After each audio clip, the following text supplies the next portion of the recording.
ओम नमः शिवाय। प्रिय दर्शकों, श्रावण मास प्रारंभ होने वाला है। इस वर्ष श्रावण मास में 58 दिन का बहुत बड़ा दुर्लभ संयोग बन रहा है। ऐसा संयोग लगभग 19 वर्ष के बाद बन रहा है।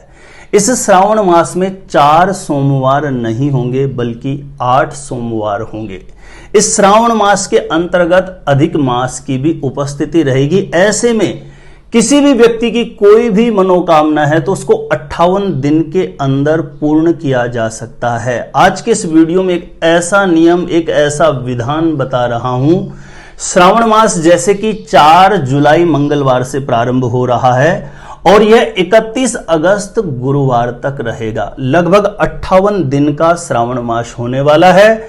इस श्रावण मास में 8 सोमवार रहेंगे। प्रिय दर्शकों, यह 58 दिन की स्थिति इतनी पावरफुल स्थिति बनने वाली। इन 58 दिनों में भूमंडल पर ग्रह नक्षत्र का विशेष प्रभाव होगा। ऐसी स्थिति में आज के इस वीडियो में मैं आपको बताने वाला हूं, किसी भी लड़का या लड़की की विवाह की योग्य उम्र हो गई है और बार बार प्रयास करने के बाद भी कहीं पर भी सफलता नहीं मिल रही है, तो इस 58 दिन के अंतर्गत किसी भी लड़का या लड़की की कुंडली के बड़े से बड़े दोष को नष्ट करके शीघ्र विवाह होने का, जल्दी शादी होने का योग बनाया जा सकता है।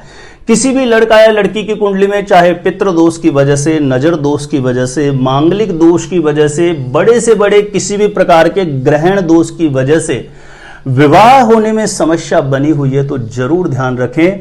4 जुलाई मंगलवार से इस वर्ष श्रावण मास प्रारंभ हो जाएगा और बहुत ही प्रभावी समय होगा 58 दिन का, क्योंकि ऐसा संयोग 19 वर्ष के बाद बन रहा है।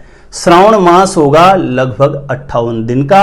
इन 58 दिन की अवधि का एक छोटा सा प्रयोग है जो किसी भी लड़का या लड़की का विवाह नहीं हो रहा वह स्वयं भी अपने लिए कर सकते हैं, नहीं तो माता पिता अपने बच्चों के लिए इस प्रयोग को जरूर करें। बड़े से बड़ा बंधन दोष भी खुलेगा और भगवान शिव की कृपा से और भगवान विष्णु की कृपा से जल्दी शादी का रिश्ता पक्का होने का प्रबल योग अवश्य बन जाएगा। किस प्रकार से यह विधि आपको संपन्न करनी है, देखिए 4 जुलाई से जैसे ही श्रावण मास प्रारंभ होगा, जरूर ध्यान रखें, जिस दिन से आप इस उपाय को प्रारंभ कर रहे हैं ब्रह्म मुहूर्त में उठ जाएं, 5 साढ़े 5 बजे उठ जाएं, शौच आदि से निवृत्त होकर के स्नान करके स्वच्छ धुले हुए वस्त्र धारण करें। भगवान की शिव की पूजा में या तो श्वेतांबर, श्वेत सफेद रंग के वस्त्र धारण करें। यदि माताएं इस उपाय को कर रही हैं तो उनके लिए यह नियम लागू नहीं होता, उनको पीत वस्त्र, पीले रंग के वस्त्र धारण करके इस उपाय को करना चाहिए। जिस लड़का या लड़की का विवाह नहीं हो रहा वह स्वयं करे तो बहुत ज्यादा अच्छा है, नहीं तो मां अपने बच्चों के निमित्त, जिन बच्चों के विवाह होने में समस्या बनी हुई है, ऐसे बच्चों के निमित्त मां इस प्रयोग को संपन्न कर सकती है। बहुत ही सरल इसकी विधि है। आपको एक लोटे के अंतर्गत पंचामृत तैयार कर लेना है। यदि चांदी का पात्र हो तो बहुत ज्यादा अच्छा है, नहीं तो आप स्टील का पात्र भी ले सकते हैं।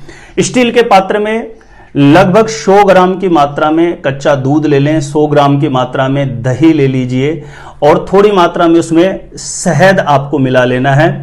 दूध, दही, घी, थोड़ी मात्रा में घी मिला लेना है, थोड़ा शहद मिला लेना है और मीठा, बूरा या चीनी मिला के पंचामृत आप तैयार कर लीजिए।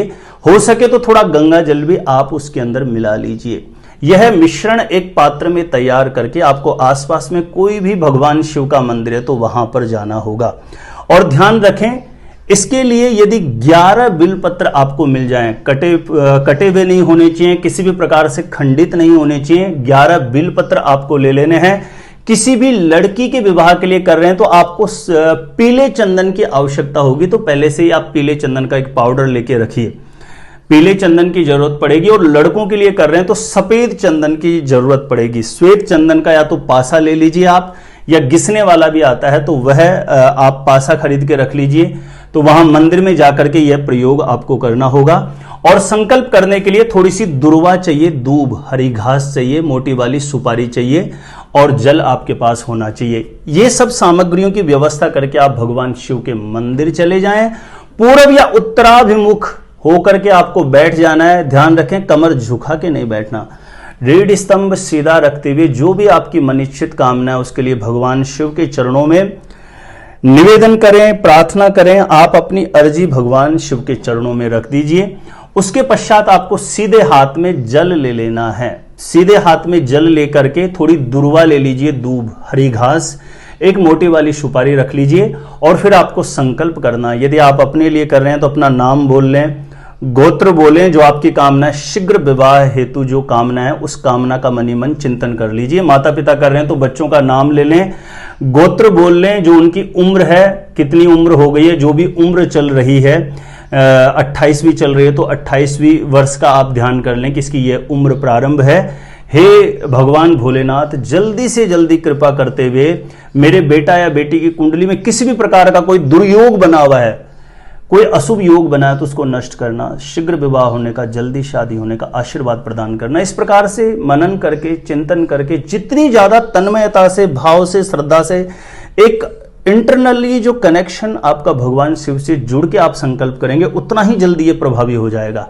ऐसा करके आप वो जो जल, सुपारी, दुर्वा लिया है उसको आपको वहीं पर छोड़ देना है। हो सके तो जो भगवान शिव पंचायत का जो परिकर है उसके बीच में कहीं पर भी आप उसको छोड़ दीजिए। उसके बाद में जो आपने बेल पत्र लिया है, बेल पत्र पर गंगा जल का छींटा मार के, यदि लड़कियों के शीघ्र विवाह के लिए प्रयोग किया जा रहा है तो जैसे एक बेल पत्र पर 3 पत्ते होते हैं तो तीनों पर आपको पीला चंदन लगा करके ओम गौरी शंकराय नमः, एक एक बेल पत्र के तीनों पत्तों पर पीला चंदन लगा के ओम गौरी शंकराय नमः ऐसा बोल करके एक एक बेल पत्र आपको भगवान शिव को अर्पण कर देना है। एक एक बेलपत्र आपको भगवान शिव को अर्पण करके 11 बेलपत्र इस प्रकार से आपको समर्पित कर देने हैं।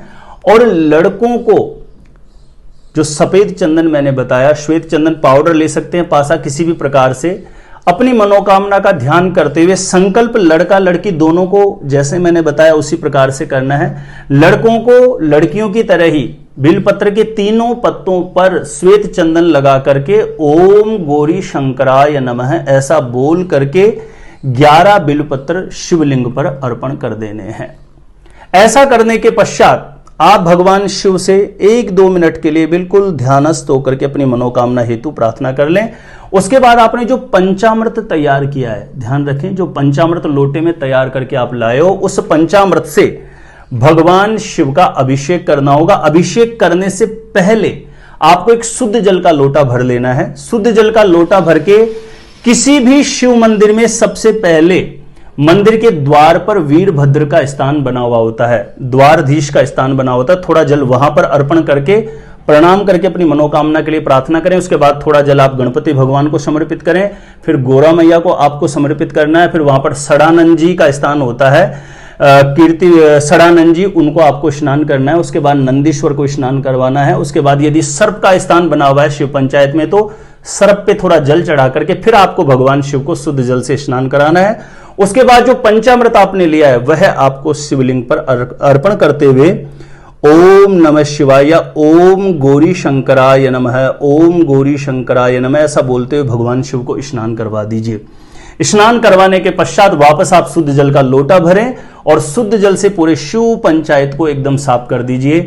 शिवलिंग पर जहां कहीं पर भी पंचामृत का दूध दही लगा हुआ उसको बिल्कुल साफ करके, और आपको भगवान शिव पर, शिवलिंग पर लड़कों को सफेद चंदन का लेप कर देना है और लड़कियों को पीले चंदन का लेप कर देना है। पीला चंदन लगा देना है शिवलिंग के ऊपर और लड़कों को पूरे शिवलिंग के ऊपर श्वेत चंदन का लेप कर देना है। उसके बाद लड़के अपने लिए कर रहे हैं या माता पिता लड़कों के शीघ्र विवाह के लिए कर रहे हैं तो सफेद आसन पर बैठ करके, और लड़कियां स्वयं अपने लिए कर रही है, माता पिता लड़कियों के लिए कर रहे हैं तो पीले रंग के आसन पर बैठ करके या किसी भी आसन पर पीला या सफेद रंग का कपड़ा बिछा करके, सफेद कपड़ा लड़कों को बिछा करके बैठना चाहिए, या लड़कों के निमित्त माता पिता कर रहे हैं तो उनको बैठना चाहिए, और पीला कपड़ा लड़कियों के लिए या माता पिता कर रहे हैं तो उनको लगा करके बैठना चाहिए। पूर्व या उत्तर दिशा की तरफ मुंह करके शिव मंदिर में बैठे, मने मन आपकी मन की अर्जी भाव भगवान शिव के चरणों में रखते हुए आपको 108 बार इस मंत्र का जप करना है।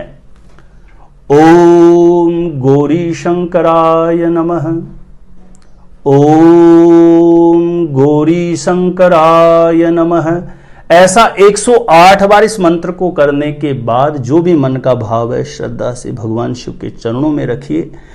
यह प्रयोग विधि जो 58 दिन की श्रावण मास की अवधि है, इस प्रकार से आप प्रतिदिन करते हैं तो बड़े से बड़ा कैसा भी कोई ग्रहण दोष, कैसा भी कोई विवाह में बाधा करने वाला ग्रह दोष क्यों ना हो, बड़े से बड़ा दोष भी कट जाता है और किसी भी लड़का या लड़की का विवाह होने का निश्चित रूप से प्रबल योग बन जाता है। हो सकता है 58 दिन की अवधि पूरी ना हो, उससे पहले 58 दिन के बीच में विवाह के लिए मन के अनुकूल कोई अच्छा प्रस्ताव आ जाए और वहां पर बात आगे बढ़ाते शादी का रिश्ता पक्का हो जाए।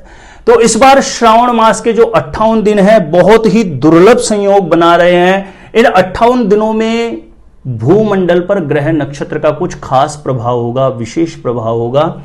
तो पूर्ण रूप से झूठ बोलने से बचना इन 58 दिनों में, क्रोध नहीं करना, तामसिक चीजों का, लहसुन प्याज मांस मदिरा जैसी चीजों का सेवन बिल्कुल नहीं करना है। ज्यादा से ज्यादा भगवान शिव का चिंतन करें, मनन करें, स्मरण करें और 58 दिन की यह प्रयोग विधि किसी भी शिव मंदिर में जाके जरूर करें। बच्चा बच्ची स्वयं अपने लिए कर सकते हैं, नहीं तो माता पिता अपने बच्चों के शीघ्र विवाह के लिए इस प्रयोग को अपना सकते हैं। यह श्रावण मास 2023 का जो श्रावण मास है बहुत ही प्रभावशाली संयोग बना रहा है। ऐसा संयोग लगभग 19 वर्ष के बाद बना है। इस दुर्लभ संयोग का आपको फायदा जरूर उठाना चाहिए। भगवान शिव की सन्निधि में जाकर के भगवान शिव के चरणों में अपनी अर्जी को जरूर रखें। भगवान शिव आपकी मनोकामना निश्चित रूप से पूर्ण करेंगे। किसी भी लड़का या लड़की के विवाह में बाधा आ रही है तो बड़ी से बड़ी बाधा भी दूर होगी और शीघ्र विवाह होने का, जल्दी शादी होने का मंगलकारी योग अवश्य बन जाएगा। प्रिय दर्शकों, मैरिज से रिलेटेड बिल्कुल सटीक जानकारियां हमेशा प्राप्त करने के लिए, शादी कब कहां कैसी होगी, कैसा जीवन साथी मिलेगा, जल्दी से जल्दी शादी का रिश्ता पक्का होने के लिए कौन कौन से चमत्कारी उपाय कर सकते हैं, तो यह जानने के लिए एक बार ज्योतिष गुरुजी यूट्यूब चैनल की प्लेलिस्ट जाकर के आप जरूर चेक कर लीजिए। वहां से लाखों लोग लाभान्वित हो चुके हैं, आपको भी अवश्य लाभ प्राप्त होगा। मेरे द्वारा अपनी जन्म पत्रिका का सटीक ज्योतिष विश्लेषण करवाने के लिए जो स्क्रीन पर नंबर दिया गया है मुझे यहां पे संपर्क कर सकते हैं, कांटेक्ट कर सकते हैं। और यह जानकारी आपको अच्छी लगी हो आज की इस वीडियो में तो वीडियो को ज्यादा से ज्यादा लोगों तक शेयर आप जरूर करिएगा, लाइक करिएगा। और जिन्होंने सब्सक्राइब नहीं किया है ज्योतिष गुरुजी को, सब्सक्राइब आप जरूर कर लीजिए। आज के लिए इतना ही रहेगा। देखते रहिएगा आप हमारा ज्योतिष गुरुजी यूट्यूब चैनल।